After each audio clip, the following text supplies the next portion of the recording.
All right then.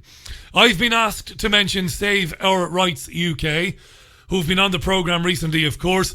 They've organised a coordinated series of events this Saturday, August 8th at 2 p.m. UK time, around the UK. Here in Greater Manchester, they'll be meeting at Manchester Central Library at 2 p.m, discussing the ways to take back civil rights, to tackle the government's arbitrary COVID measures, the masks, the lockdowns, school closures and businesses. It's going on around the UK. Go to Facebook and look for Save Our Rights UK. Manchester, 2 o'clock this Saturday afternoon at Central Library. Central Library. The big story today, of course, is Beirut. Rescue workers in Lebanon searching for more than 100 people missing, sadly, after a massive explosion devastated the port area of the capital yesterday. At least 100 people killed and 4,000 injured. It's been seen on every television news channel you can think of. It's a terrible thing. And the president of Lebanon, Michel Aoun, I hope I pronounced that correctly, said the blast was caused by 2,750 tons of ammonium nitrate stored in a warehouse. It had been there for 6 years, apparently, unsafely. That's what they're claiming. If you don't know, ammonium nitrate is used in agriculture. It's a fertilizer, but also as an explosive. They've declared 3 days of mourning, starting today. Not good. Now, the BBC and Sky were very quick to rush people onto the air to explain in forensic detail how the ammonium nitrate could have blown up and caused such damage. I know nothing about it, so I can't say that's not true. I don't know, but they were very keen. And they had quite a few experts on all day. It's still going on now. I can see it on my monitor here. Experts explaining how it's possible. They're very keen for us to believe that, to persuade us that carelessly storing ammonium nitrate could have caused that sort of devastation. I don't know. I have no idea. US President Donald Trump said his generals told him it looked like a deliberate bomb. Again, who knows? The Truther Industrial Complex, which is wretched, predictably and laughably claiming that Israel detonated a nuclear device there. And there's a market for that horse shit, of course. It's clickbait.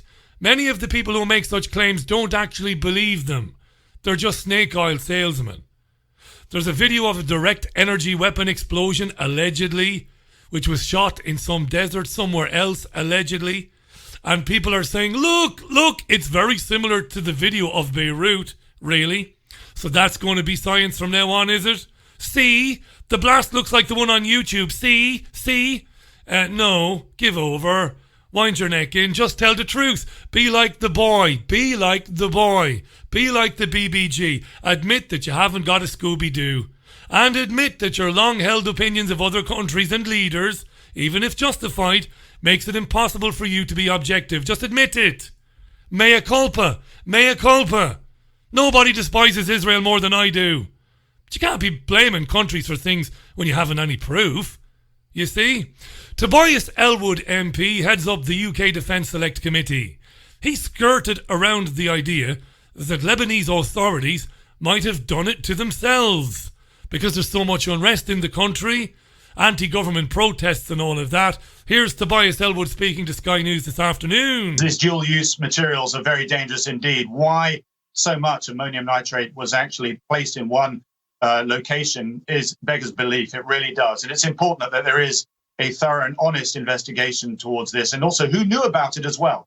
Because if you are aware of this presence, you could have also used it to your own cause to, create further instability. Ultimately, big questions for the Lebanese president to pose, and he's promised to do exactly that. You couldn't find anybody more opposed to the likes of Tobias Ellwood than me. But that's actually plausible. The Lebanese did it to themselves. Hezbollah. Think about it. Is it plausible that Israel did it? Well, if it was a bomb, if an incendiary device was used to blow up the fertilizer, Israel would be one of the chief suspects, no doubt, but there isn't any evidence, so people shouldn't be making that claim. Okay? However much you mightn't like Israel or her government, Anyway, so we can't tell you any more about that. I'm sure you might want to talk about it in the phone-in. Maybe you won't. Maybe you won't. I don't know. Since midnight here in Salford, it's illegal for one to have sex with someone from a different household. From midnight, we're back under restrictions and, well, if I want to go a-wandering, I can't. It's illegal now from midnight to, well, since midnight this morning, that's right, to have sex with someone from a different household. And because of that... And now I'm having to yank myself off round the clock because I haven't got any proper sex with girls. It's proper sex! I knew I'd find a reason to play that again this week. That goes for Greater Manchester, by the way. 4.5 million people living in Greater Manchester and other parts of the Northwest. We now face a £100 fine if we breach reimposed lockdown rules. No sex with your neighbours, please. We're Salfordians. We're Covidians. We're all Covidians now. Covidians. Oh, Jesus. So the new laws include a ban on sex with anyone who doesn't live with you. People only allowed to stay overnight with someone from another household if they were previously in a support bubble with them. But it's arbitrary nonsense as usual. It's pure donkey poo. It's donkey poo because I can go to a hotel and meet someone for a bit of rumpy pumpy. Yes, I can. That isn't banned. Nothing in the new laws apply to hotels, B&Bs, campsites or caravan parks. I can get my end away with a floozy in a caravan park, a B&B or a hotel. It's arbitrary bullspit. It's crap. And what about Aberdeen? Well, Jimmy Cranky waved the magic wand overnight and decreed that Aberdeen is back in lockdown. Here's Jimmy Cranky. So I can confirm that it was agreed at SCORE this morning, albeit, as I'm sure you understand, extremely reluctantly, to reimpose some restrictions on the Aberdeen city area. Our travel guidance to people in Aberdeen from today is that you should no longer travel more than 5 miles for leisure or recreational purposes. You may continue to travel for work or education, but we advise against other travel. Secondly, from today, people in Aberdeen should not go into each other's houses. Extended household groups can continue, but remember these are situations which should only involve one other adult who is living on their own. And finally, we will be introducing regulations, we will publish these later today, requiring all indoor and outdoor hospitality in the city to close by 5 p.m. today. Now, Emma Birchley works for Sky News and she rounds it up in more detail. What's going on in Aberdeen? Emma Birchley. These restrictions will then be reviewed next Wednesday. A decision will then be made. Next Wednesday. Made whether to reinforce them for a further week or... Until next Wednesday. You can't go to anybody else's houses. Until next Wednesday. And we'll have a look at it on Wednesday. We'll see how it is. We'll see where the COVID is. And if it's retreated a bit, you can go and bang your neighbour's wife if you like. Whether maybe they can be lifted or partially lifted. Or just have a cup of tea. And just to remind you about what's caused this action, it's now known that there are 54 cases of coronavirus in 54. Aberdeen. 191 contacts, we're told, have been traced. And some of the people involved in this cluster had been at 28 bars and restaurants. They've been to 3 golf clubs and also a local football club. So they're all involved in this. And they went on a right bender, didn't they? Did you hear that? I just love listening to this. Golf clubs and also at 28 bars and restaurants. They've been to 3 golf clubs. This is the 54 now. The 54 super spreaders. 28 bars. They went to 28 bars. And restaurants. They've been to 3 golf clubs and also a local football club. So they're all that was a good afternoon, how's that? Involved in this. And the Scottish Government have said that increased regulations are being brought in and they will be enforced. And actually, Police Scotland are putting on more officers onto the street to make sure those rules are enforced. Oh, there you go. Enforce those rules. William says, Richie, I agree we can't say for sure that it was Israel, but in the same breath you can't say for sure that it wasn't. I haven't said that. Of course, I haven't said that. And it's important to note that, yes, of course. Listen, it's fair to say there isn't a radio presenter alive or dead, that has ever gone after the Zionist state of Israel and its influence overseas than me, ever. I'm not bragging about that. The things I've said about Israel and what I think about it, its illegitimacy, the Nazi behaviour of its defence forces, I could be here all day long. I've no time for the place. Or how its agents operate in the UK and in the US and all the rest of it. But I'm a journalist and I'm proud to be one.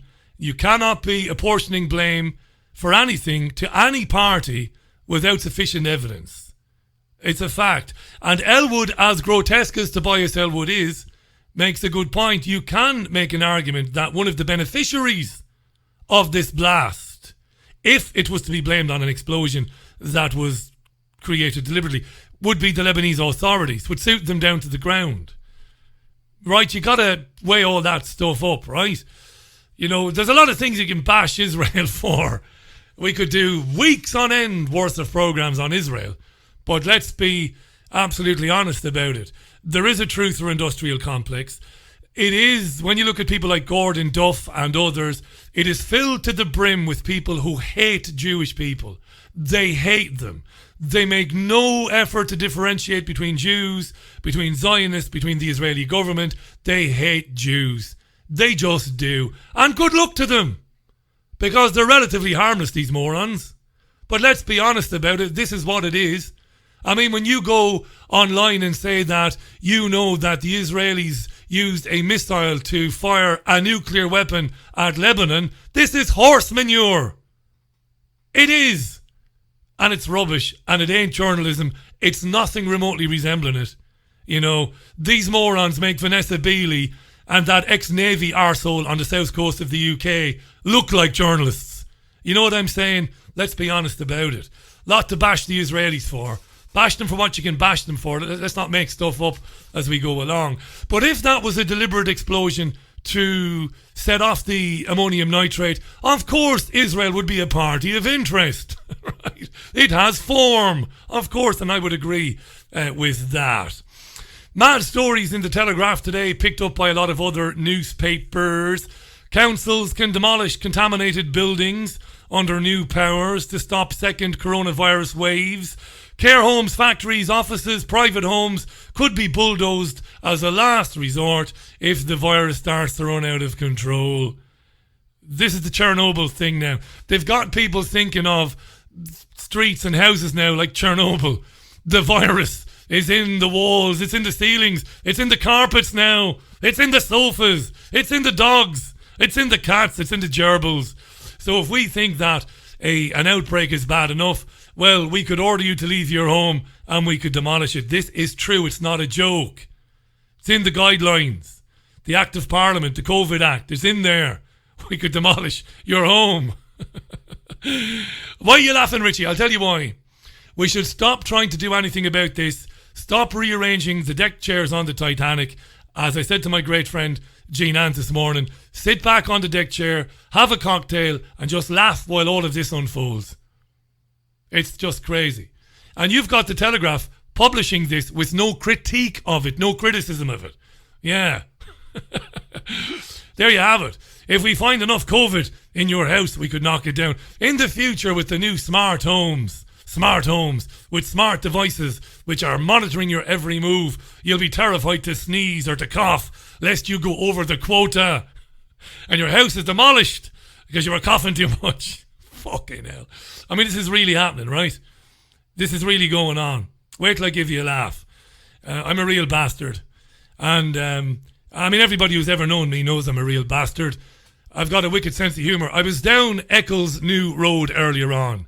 Get out your Google Maps, you thick bastard, and look for Eccles New Road. At the junction of Langworthy Road, where you turn down to Media City if you don't get shot in a drive-by drug deal gone wrong, that is. So down you go, you turn down to Media City, which is a massive complex. BBC is there, ITV, they're all there. And because of that, it's a massive tourist attraction. This is true. And I'm lost in me thoughts, right? Thinking of the show today and the phone in. And next thing I hear a guy calling me. And he's with a woman. And they're suited and booted. And they've got identity tags around their necks. And me with me big egotistical head on me, I'm thinking they recognise me, but they don't. Nobody ever does, right? So I'm thinking they recognise me. And the guy says to me, I'm lost in my thoughts. He says, excuse me, but what's that noise? And I'm so used to it, I didn't notice the noise. And I said, what noise? And he said, listen. And I listened, and this was the noise he was talking about.